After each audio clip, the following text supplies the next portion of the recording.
네, 오늘 우리가 함께 나눌 하나님 말씀은 로마서 7장 7절부터 13절까지에 기록되어 있는 본문의 말씀입니다.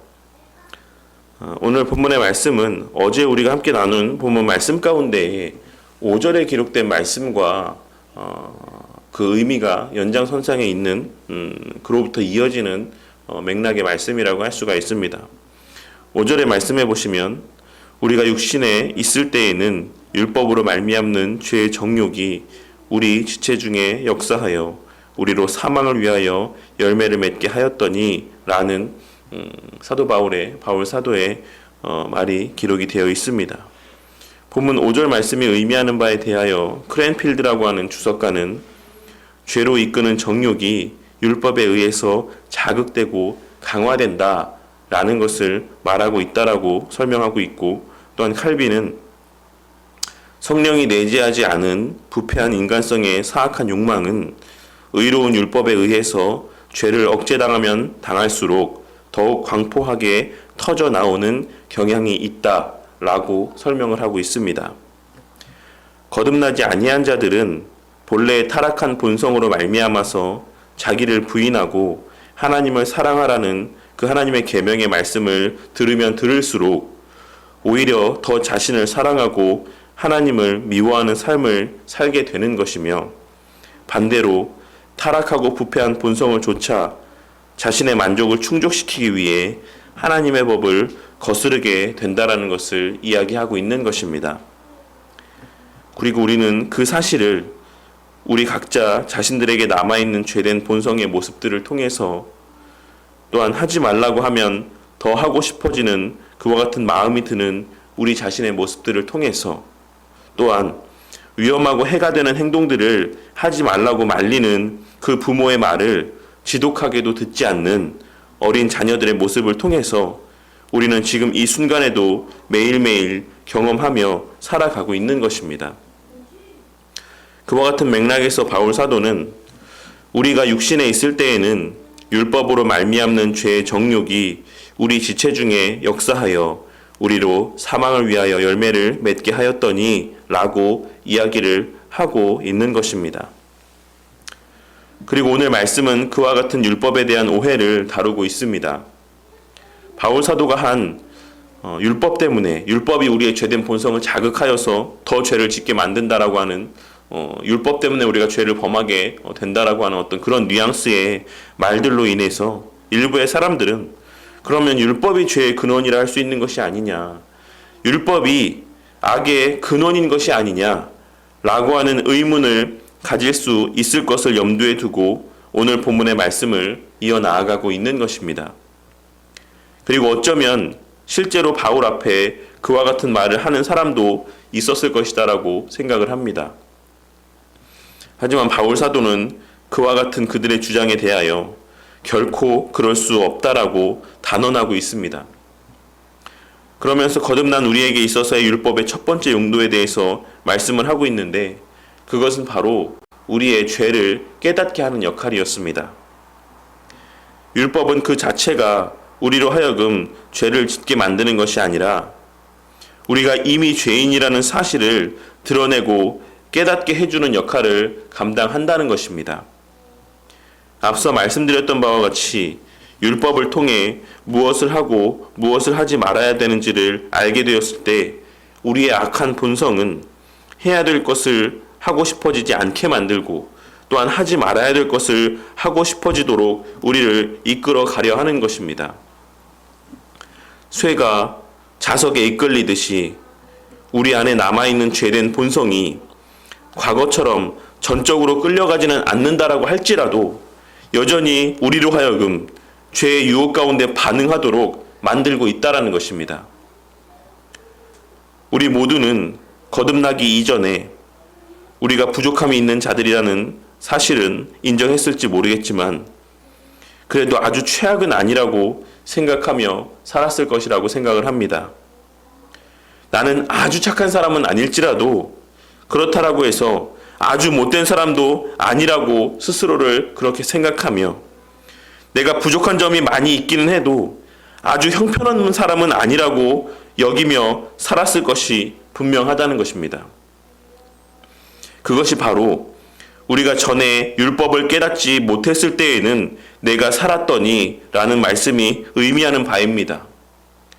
쇠가 자석을 만나기 전에는 내가 자석에 끌리는 사람이다라고 하는, 내가 자석에 끌리는 존재라고 하는 그와 같은 사실을 인지하지 못하고 살지만, 자석을 만나게 되었을 때에는 내가 이 자석에 끌리는 그와 같은 본성을 지니고 있는 존재이구나 라는 것을 깨닫게 되듯이, 우리가 율법을 또 죄의 순간들, 유혹들을 만나게 되었을 때에는 우리가 그 죄에 대하여 반응하는, 여전히 연약한 본성을 지니고 있는 자들이라는 사실을 우리는 깨닫게 되는 것입니다.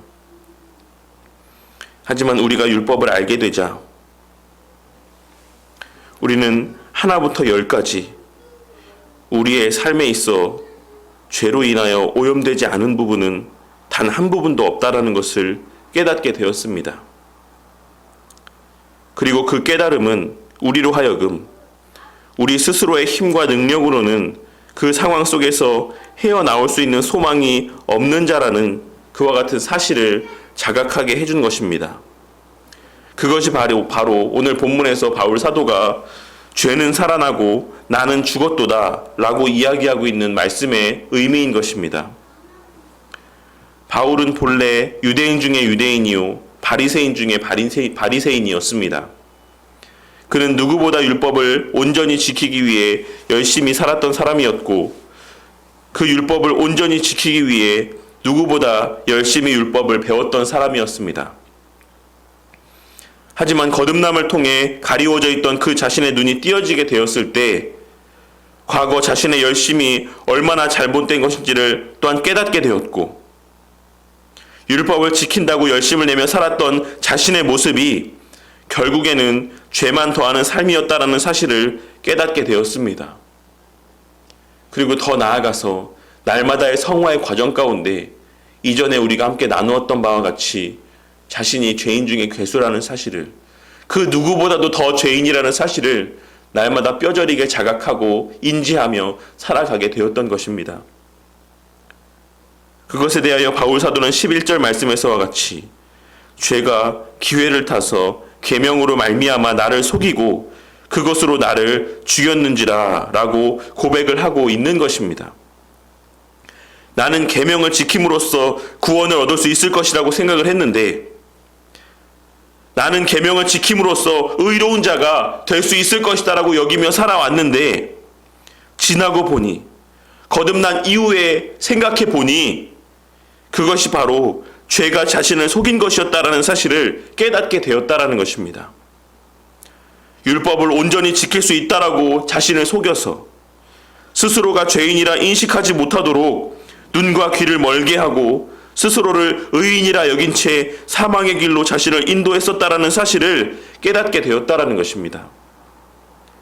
그러므로 계명이 악한 것이 아니고 율법이 악한 것이 아니라 그것을 통해 우리를 넘어뜨리고자 하는 죄가 악한 것이고, 그 죄의 유혹 가운데 이끌리고 미혹당하는 우리가 악한 것이다라고 하는 사실을 바울 사도는 분명하게 선포하고 있는 것입니다.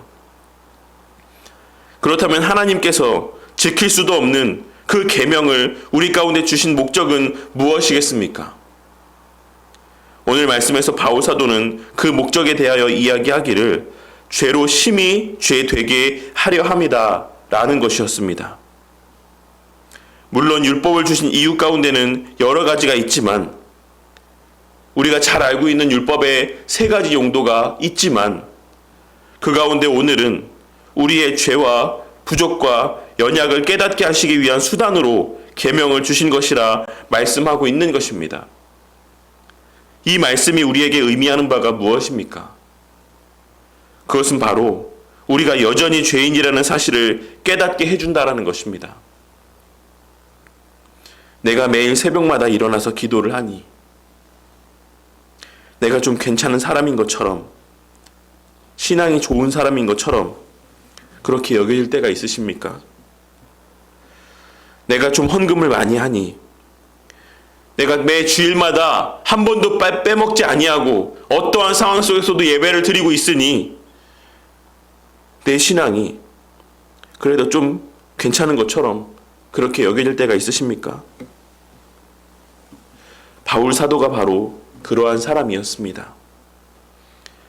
거듭나기 이전에 바울 사도가 바로 자신의 열심 있는 신앙의 삶으로 말미암아 자기 자신이 꽤 괜찮은 신앙인이라 그렇게 생각하며 살아왔던 그와 같은 사람의 가장 대표적인 인물 가운데 하나였다라는 것입니다.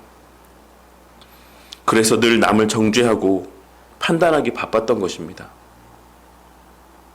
하지만 거듭남 이후에 율법의 본 의미를 깨닫게 되자 자신은 실제로는 율법의 단 한 부분도 온전히 지키지 못했다라는 사실을 깨닫게 되었습니다. 자신의 신앙의 열심은 다 자신의 깊숙한 곳에서 비롯된 탐심에서 비롯된 것이었다라는 사실을 깨닫게 되었다라는 것입니다. 우리는 왜 새벽마다 깨어서 기도를 합니까? 우리는 왜 주일마다 예배를 드리고 헌금을 합니까?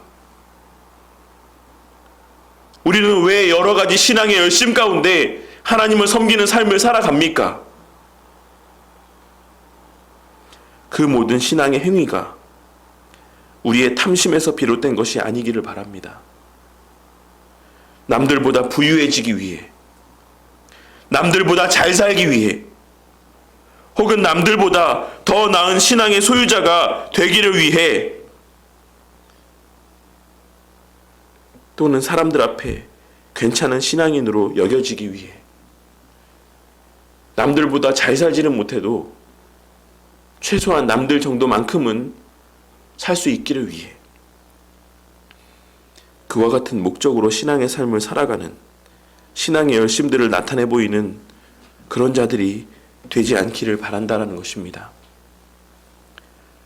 그리고 나의 외적인 행위들로 말미암아 나는 그래도 꽤 괜찮은 신앙인이라 착각하게 만드는 죄의 유혹 앞에 넘어지지 않는 우리 모두가 되기를 바랍니다. 늘 말씀드리지만 하나님 앞에서의 우리의 모든 신앙의 행위는 본래 하나님께서 받아주시기에 합당치 않은 더럽고 부족한 것들 뿐입니다.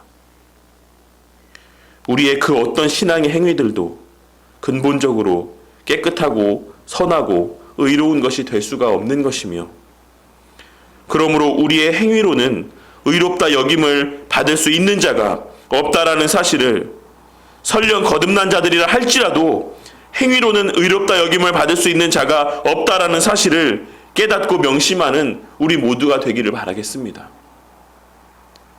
우리는 비록 지금 이 순간 거듭난 자의 삶을 살아가고 있다라고 할지라도 여전히 우리 가운데는 죄된 본성들이 남아있기 때문에, 여전히 여러 더러운 모습들이 우리의 삶 가운데 남아있기 때문에 우리의 삶을 통해 하나님께 드려지는 그 어떤 것도 온전히 선하고 온전히 거룩할 수는 없다라는 것입니다. 하나님의 계명의 말씀이 탐내지 말라는 말씀으로 마무리되어지고 있다라는 사실의 의미를 날마다 깊이 묵상하고 또한 되새기며 마음 가운데 새기는 성도님들이 되시기를 바랍니다. 율법의 요구는 표면적인 행함에 대한 요구인 것 같지만 근본적으로는 내면적인 행함에 대한 요구인 것을 깨닫고 날마다 율법의 말씀에 비추어 우리의 더러운 내면을 발견하게 되는 은혜가 있기를 바라겠습니다. 그러할 때 우리는 절대 하나님 앞에 또한 다른 이들 앞에 교만해질 수가 없을 것이며, 우리 주님을 찾고 의지하지 않고는 단 하루도 단 한순간도 온전히 살아갈 수 없는 존재들이라는 사실을 깨닫게 될 것입니다.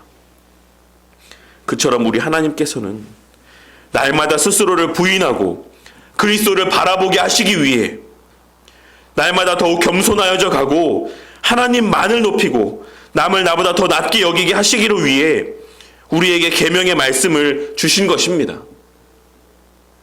지금 이 순간에도 우리가 이렇게 새벽마다 말씀을 듣고 기도를 하고 있음으로 인해 그 기회를 타서 그 계명으로 말미암아 우리를 속이고 너는 의로운 자가 되었다. 너는 정말 꽤 괜찮은 사람이다.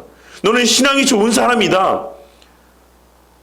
뭐 그렇게 아주 뛰어나진 않을지라도 그래도 이 시간 자고 있는 사람들보다는, 이 시간 기도하지 않고 있는 사람들보다는 네가 그래도 꽤 괜찮은 신앙의 사람이다 라고 우리를 속이고, 그것으로 말미암아 우리를 죽음에 이르게 하고자, 나 스스로를 괜찮게 여기고 나를 높이게 하고자, 하나님의 영광을 도적질하고 하나님과의 관계가 멀어지게 하고자 우는 사자와 같이 우리의 신앙의 빈틈을 노리고 있는 그 사단의 악한 시도들을 늘 경계하고 그 앞에 깨어있는 자들이 되시기를 바라겠습니다. 그리하여 매주 예배 때마다 함께 나누는 계명의 말씀들을 통해 우리 스스로의 의로움과 영광스러움을 찾으려 하고 발견하게 되는 것이 아니라 우리의 무가치함과 연약함을 발견하게 되므로 매일의 삶 속에서 스스로를 부인하고 오직 하나님만을 바라보며 하나님께만 모든 영광을 돌리는 겸손한 신앙인이 되어가게 되기를 주님의 이름으로 간절히 축원합니다.